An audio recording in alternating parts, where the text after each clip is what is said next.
morning and welcome to the Leveling Up podcast. My name is Carrie Palaio. I am your host and the Executive Director of the Greater Utica Chamber of Commerce.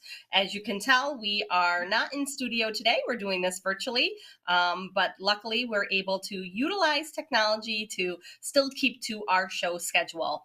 So I want to start off talking about some of the events that we have going on before I introduce my guest. Tonight, we will be at the Kelberman Center for our February business after hours at 5 p.m. You can still register at the door. So if you find that you have this evening free, come on down and join us. Tomorrow is our Small Business Council Better Your Business Success and Sales Series, and it's tomorrow at noon. At this point, we are sold out for in-person, but you can still join us virtually. This is a free event for all of our members. It's sharing best practices on sales techniques. So Frank Williams from SCORE, who worked at ConMed for a number of years, is really going to lead you through all of these great and wonderful sales tactics. So if you work in sales, or if it's something that is on your list to get better at your business and this year, we encourage you to register for this. And it's this Thursday at noon, and then next Thursday at noon as well. So you can take advantage of the virtual option, and we will be recording that for in the future. Next month, our Business After Hours is going to be hosted on March 10th by Broadway Utica, and it's co-hosted at the Fort Schuyler Club. So we hope that you save the date for that, and registration will open for that tomorrow. That's Thursday, March 10th. And our Business After Hours have been so fantastic this year, and people are really looking to get back together and network. So we're really excited to host these at our various member businesses so that you guys can all make these connections. We also have a lot of great news. There's some new businesses opening in downtown Utica, and so we have some upcoming ribbon cuttings. The first is actually a celebration. The Stife is celebrating their 35th anniversary, and they've rebranded. The Classics has done a beautiful job. We're going to celebrate that on March 3rd at 4:30. And then coming up after that, March 11th at 10:30 a.m., Willie's Gourmet Cafe. They are the sister restaurant to Willie's Bagels, and they are in the old patio drive-in spot. So they are going to be relocating downtown, and really, really excited to celebrate that. And then March 15th, we have another restaurant, all of these fantastic, yummy foods. So we'll talk a little bit about health later. But the Compound is relocating, adding a second location. They still will have their Clinton location. They're adding a second location right up the street from Utica Coffee, so on that block down there. And their ribbon cutting will be March 15th at 10 a.m. And all of this will be coming out in emails in the next couple of weeks. So we really encourage you to come out and support these new and celebratory events. A couple of things that our members are doing. Broadway Utica has to play next week, Officer and a Gentleman. They still have tickets available, and that is on the 21st and 22nd, so Monday, Tuesday. If you're not a season ticket holder, you can still get individual tickets. They reopened their season last week with Charlie and the Chocolate Factory. It was amazing. It was such a, it was so nice to see the Stanley packed and people enjoying theater and the arts again downtown. So get your tickets for that. This Friday, the Grand is offering free coffee and hot chocolate at Daylight Donuts on Friday, February 18th from 7 to 8:30 in the morning. So if you're looking to connect with the Grand, they're offering that, and they'll be there to talk to you and offering some free coffee and hot chocolate. So pop on out for that. And then the Abraham House coming up is having their Fire and Ice Winter Festival. This is something new for them. It's on Saturday, February 26th. From 5 to 9 p.m. They're going to have fire pits and s'mores and coffee and cocoa and some outdoor snow games, and indoors they're going to have cornhole and flip cup and all these things going on. So check that out, the information on that. And then I was going to plug registering for another event, but I just heard that it was sold out. Women United. They're doing an event on March 1st at the Delta Hotel, but I still did want to mention it. Hope to see many of you there because the presenting sponsor is Excellus BlueCross BlueShield. And of course, my guest today is the lovely Eve Van De Wal, Regional President of Excellus. So with that being said, I'd like to welcome Eve. Thank you for being here and adapting to this virtual format today. Thanks for having me. I'm excited to be here. Absolutely. Well, thank you for being a member of the chamber and all that you do for the community. I know that you work for Excellus BlueCross BlueShield, but you have a little bit of a health background. Tell us a little bit about how you got started out and ended up in your role at Excellus. Yeah, absolutely. So believe it or not, when I got out of nursing school, I'm dating myself. I'm a registered nurse by background. When I got out of nursing school in 1983, I was 123 on the list to get into Faxton Hospital. So how things have changed over the years. But I was actually a critical care nurse prior to coming to Excellus. So I worked in the burn unit, I worked in coronary care, in critical care, in Albany Med, and then Faxton Hospital. I joined Excellus in 1998 as a nurse analyst in the medical claim audit unit. And then in 2003, I transitioned to a new role, which was the Director of Community and Regional Affairs, where it was like the best job in the world until I got into my recent job, because it was really putting my passion for building relationships and working in the community. And then in 2008, I became the regional president. And part of my role as regional president is to really be in tune as to what's going on in the communities, where can we identify unmet needs, come back, talk to our team, and figure out through our community investments and partnerships where we could really make a difference to fill the gaps that were identified. Yeah, I love that you talk so much about community and making connections because that's really what the chamber is all about, is making those connections and being a part of the community. So we thank you for your support and everything that you do. And just, kind of off the cuff, tell me what some of your favorite chamber activities are.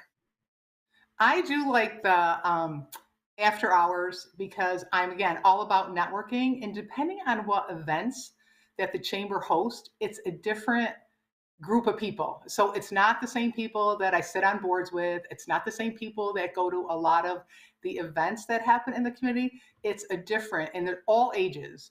And I like to see really the younger generation getting involved in the community because really they're our future. So I think Yeah. the chamber does, you guys do a great job, and our small businesses is our backbone.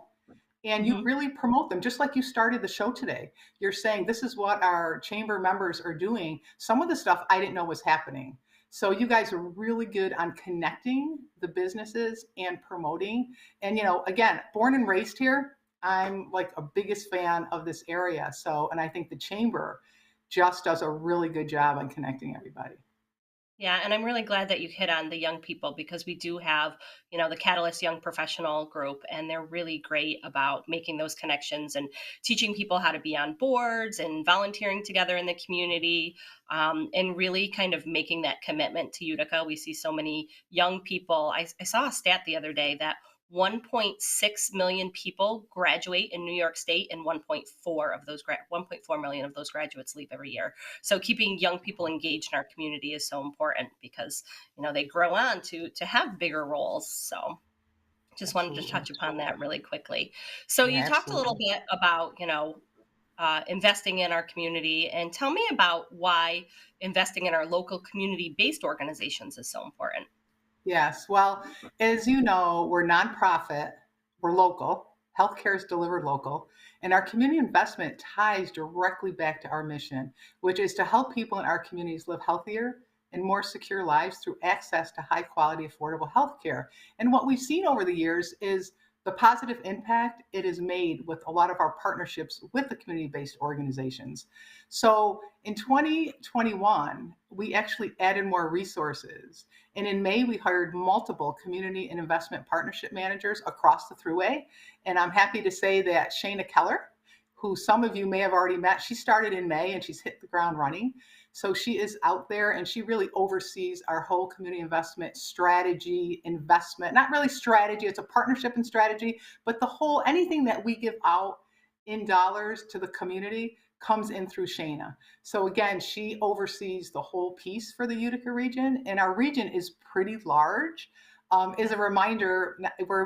Go way beyond the Mohawk Valley. So we have 14 counties. So we go up to the Canadian border, and also we border Vermont, and we have offices in Watertown and Plattsburgh. So it's quite the territory. And then I'm really excited to announce that in November of 2021, we actually added a new position for the company, and it's the Vice President of Health Equity and Community Investment. And we hired Dr. Shayna Keller.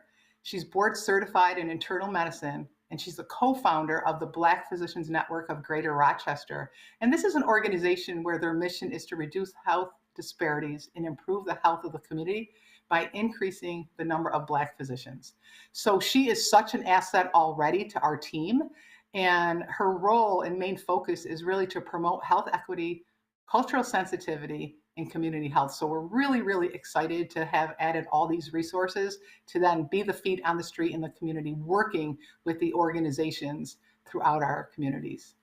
Yeah, and I'm lucky enough to have met Shayna, and she's fantastic. The first time I met her, she said, "Tell me a little bit more about the Boilermaker and how all this works and what our role is." So it was really great meeting her. I think I met her right when she came on board, and I think it's really important that you've added this new position with Dr.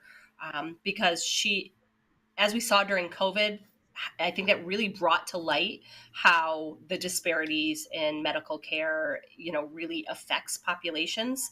And so having this new position, I think, to address that is so important. Yeah, absolutely. Absolutely. And is she doing any programs, locally or? Well, she started in November. So Mhm. she's already actually been on a couple virtual calls with myself and Shayna, with a couple of our not for profits, because one of our focus areas this year is maternal health. So Okay. we are, looking to partner again. We know there's such a need there, whether it's access to getting to their appointments, whether it's barriers to certain aspects of the total care. So again, her being a physician and also seeing a lot of programs coming from where she did, she's such a wealth of knowledge, and Hmm. her passion is contagious. I mean, she's just a dynamo. So actually, I have a list of people when she comes down. She's going to be coming down in the spring and doing a lot of meet and greets. And she's really, really excited to do so. So you will be seeing her out in our community. And she, again, can't wait to hit the ground running. And she's already been a big piece of overseeing our overarching strategy that we're going to be doing for all of our community investments. And it's not even just, one piece. We're going to incorporate everything that we do in our focus areas are going to be on our sponsorships that I know you guys see us out in the community. We sponsor a lot of events. Our community health awards. Those are the grants we're going to talk about in a little bit. Our member and community health improvement grants. Those are multi-year, a lot more money than the smaller grants, but again, partnerships within the community. Health equity awards, which we started last year that we'll talk about a little bit, and employee volunteerism. So Dr. Kyler oversees the umbrella of all of these. So everything we touch, we will be looking at different areas of focus so that we're going to be making the biggest impact we can and moving the needle on some things. I mean, everything that we do is great. As you know, our community has so many great things going on, but you can't be everything to everyone. So we're trying to narrow our focus to really make an impact in the healthcare space. Absolutely. Well, I look so forward to meeting her. So I know you really wanted to talk about the Community Health Awards, and I know that you have an announcement that you're going to be able to start accepting applications soon. Do you want to tell us a Yes, little we're bit so more about? excited. Yes, we're so excited. And I will tell you, as you can see, I just beam when I talk about this. These actually started, Utica is like the golden child when it comes to community health awards because we have so many great entities and a lot of people apply for them. And it even starts a conversation because I will tell you, these awards, we get a lot of applications, and some of them come from entities that I didn't even know existed. So it's a great thing. Kickoff is tomorrow. February 17th. And there will be a press release going out tomorrow. And you can submit an application until March 17th. So really easy to remember, St. Patrick's Day. We will be taking them up through St. Patrick's Day. But if I will tell you, we're a stickler for the timing of these. If it comes in on the 18th, we will not review them. Because again, just to be fair to those that got them in on time. And the funding for these, it focuses on any program that aims to improve the health, Yeah, put them up. the health community, status of the community, closing the gap in health disparities, as we just talked about, and really reducing the incidence of specific diseases, or promotes health education, because as we know, health education is very important, especially look at the health education that's happened during the pandemic. So focusing on them, you have to be a nonprofit 501c3 organization throughout any of the Excel's service areas. And again, we talked about ours being the 14 counties, but it goes across the whole throughway. Awards are up to $5,000. So we increased that this year. It used to be $4,000. Now it's Okay, $5,000. fantastic. We have a group of people. There's a rubric. We try to be very objective. There's criteria that needs to be met. It is on the application so that everyone knows going into it. And we'll announce them in May. So we're really excited. And as I said, we get so many. It's probably the toughest part of the community engagement overarching strategy is picking out which ones rise to the top, because obviously we can't fund all of them. But we Right. really have some great work being done in our area. And do you have any specific focus areas that you'll be looking at? Yeah, we do. So, and this is not just for Community Health Award, but this is for all of our community investment dollars that we're going to be putting in the community for 2022. And again, we assess these annually. So this year it's going to be addressing social determinants of health, racial and ethnic disparities. So that's one bucket. And this is really programs that impact economic stability, education, access and quality, social and community support, racial, ethnic, and cultural competencies. So that's one bucket. Then Hmm. we have reducing health disparities, and that's really looking at closing the gap in health disparities and improving health equity by investing in programs that really improve health outcomes, that really historically affect marginalized groups, racial and ethnic communities, LGBTQ people with disabilities, veterans, refugees, rural communities. I mean, everything that our region has. And the programs could be focused on behavioral health, cardiovascular conditions, maternal health, diabetes, COVID. I mean, last year we gave community health awards out for telehealth because people could not get into the doctor's offices. And really, our telehealth numbers skyrocketed, like increased by over 6,000%. But again, Wow. it's helping people access healthcare in a different way. You know, we supported last year a couple transportation, Herkimer HealthNet, an entity up in the North Country, volunteer transportation, thousands and thousands of miles they put on their vehicles, getting people to either their doctor's appointments or even just getting their COVID vaccine, getting tested. So these are the things that we really look at. And then the other one is to supporting clinical health improvement priorities. Again, looking at the needs and impact on quality gap closures, focusing on women's health, chronic conditions, preventive care, well child visits. That's another one that, we have some people who can't get their kids to the doctor's offices, or they have to Yeah. take time off from work. Transportation's a big barrier. Fall prevention's another one, osteoporosis. So as you can see, the You're net's really pretty covering the wide. gamut. Yeah. Yeah, I was gonna say the net's pretty wide, but there's so many different needs. And I think it'll come down to meeting the criteria, looking at the focus areas within those buckets. Yeah. How many applications do you tend to get for this? We get anywhere, depending on the year, we've gotten up towards 80, 90 applications. And depending on how they are, we've given 8 in 1 round, 10 in 1 round. So it's very, very competitive. Yeah. Oh, wow. That's great. Yeah, So really get them in on time, follow all the exactly. criteria. We And just threw again, up on, did you throw we up just, her? Yeah, so that's what I wanted to yep. say. If anyone has any questions, you have the information on your screen right now. Shayna is a wealth of knowledge. Everything has to be submitted via a link because that's how we track everything. But if you have any questions on the application, really on anything, if you're having trouble, if you're even entering the information, please give Shayna a call. She'll walk you through it. Is again, she's our expert in this realm. So, and she's done really a great job in helping our community-based organizations sign up even the last round. Yeah. And then you talked a little bit earlier about the Health Equity Awards. So you did a round of funding for those already, correct? Yes, yes, we did. So we actually launched that last year. And, when we look at that, we really figured when we look at our health equity, we introduced them because we recognize that structural racism, it's a driving force of Mhm. health inequities, and it definitely is a barrier to our goal of health equity.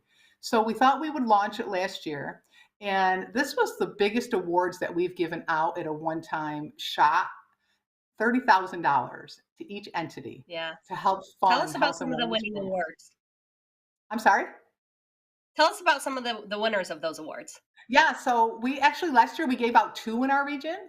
So, Mhm. and they're two organizations that I'm sure most people have heard of. So, the Mohawk Valley Frontiers Club, we gave an Mhm. award to them for their Paths to Healthier Me, and it was really focusing on strengthening the mental, emotional well being of their students of color in the community and really giving them the skills, the tools, workshops to address the stigma around mental health, racial injustices, and systemic racism. So, really giving them the tools to be able to have relaxation and stress relief tips. And again, the second one is Young Scholars of Utica College. So, folks may be familiar with this. Their Young Scholars program, it's year round academic support, counseling, social and cultural enrichment to students of diverse backgrounds, mainly people of communities of color in grades 7 through 12. So, what this grant is going to do is actually focus on the mental health aspect of it. It will provide support not only for the student, but for the family by a licensed social worker. So, we just launched these. So, too early to tell the success of them, but I'm sure knowing these two organizations, the money will be, again, put to good use. And again, criteria, had to meet criteria. You have to have outcome measures, and we'll be touching base with them throughout the year. And we'll be launching another round again in August of this year. Yeah. So the Young Scholars was actually the recipient of our Jingle Jam fundraiser that we do every Oh, that's year that right. goes to the 13 to 18-year-old population. And, one of the things that when we were talking to them, they told us they're always looking for mentors for that program. So if you're interested in getting involved in another way in the community, that is something, for our listeners to hook up with on Young Scholars. And it's really, they're looking for a 2 hour a month commitment to mentor these youth. So that's another way that you can get involved. And it's just such a fantastic organization. And in Mohawk Valley, the Frontiers organization as well, too. I know that they've send a lot of kids through the MVCC YEA program. So, education through so many different ways, not just healthcare. Those two organizations are so invested in the youth in our community. And you mentioned that there'll be another round of funding for those in the future as well. Yes, yes, coming in August. We will be launching another round of those. And again, having Fantastic. Shayna, yes, and again, having Shayna be the point person, even if you have questions along the way on anything that I talked about, she has all the information, or if you want more information on a sponsorship, any of our community investment in the community, she's the go-to for that. And up on your screen again, that's her information to contact her. Yeah. So, any other things about the Community Health Awards or the funding that we didn't touch on that you wanted to cover? No, I think unless you have any questions, I think I gave the high level overview. Again, Eminent is the Community Health Awards launching tomorrow, one of our gold standards, and again, program focused. And I will tell you, and I don't have to tell you because you know this, $5,000 is a lot of money to our community based organizations. It really, really is. So we're excited to be able to put this into our community and support our organizations that are the backbone of our community, really. Absolutely, they get the work done. So before I let Mhm. you go, I'm going to ask you the question that I like to ask my podcast guests. The title of this is the Leveling Up Podcast. And so, before we kind of wrap up, I like to talk about what you've done recently, either personally or professionally, to level up in your life, whether it's something personal to move you towards a personal goal or professionally to accomplish a professional milestone. What have you done recently to level up that our listeners might gain some insight on? Oh gosh, now you had to end with gain some insight. I don't know if they're going to gain insight on this. I was going to tell you that I'm sure it's what everyone does after the first of the year is eat a little bit healthier, move a little bit more, especially during this virtual space. I've been trying to do that a little bit more. But I would also say I am trying on the professional level in this virtual world to try to still stay engaged with the employees because they are the Yeah. backbone of our company. They are our biggest asset. And now working from home, we're in a hybrid, but really most people are still working from home, is connecting with them differently. Still doing the birthday breakfast. I do a monthly birthday breakfast, do it virtually, reach out. How are you doing? Because I think that's so important more than ever in this virtual Yeah. environment. So if I could give any advice to anyone in any company is come up with creative ways, send birthday cards, send congratulatory via email where you would have probably said it in person if you're walking the halls of your company. I think it makes a big difference.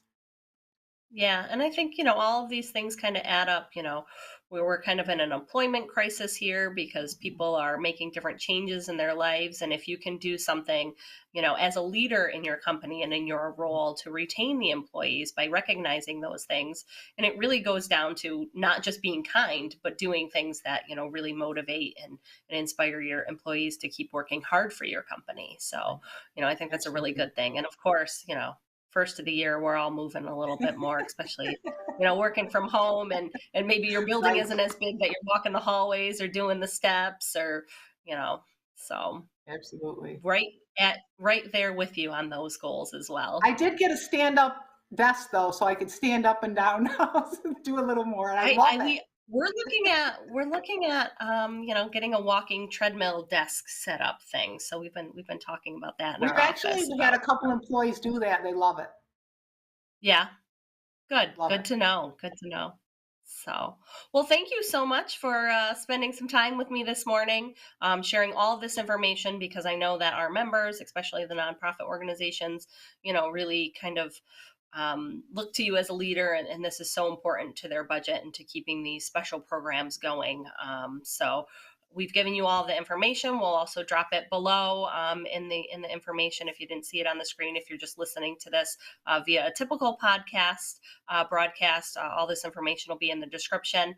You can also find it on our website and Excellus BlueCross's website as well. Thank you so much for being here with me today, Eve. I also have to thank our platinum sponsors who support everything we do here at the Chamber and make our work go. The Kelberman Center, Master Vito Hyundai, MVHS, and Staffworks. And of course, to the sponsor for this episode, the Delta Hotels. Thank you so much for all that you do for us. We won't be back here for a couple of weeks. We're going to be breaking until March 9th, and my next guest is Alan Least from Strategic Financial. So we will send you a reminder about that. You'll get that. And if you're not getting our news and you're just hearing this for the first time, pop onto our website, greateruticachamber.org, and sign up for our newsletters so you can get what's happening in our community. Thank you so much. Take care and stay warm, Utica.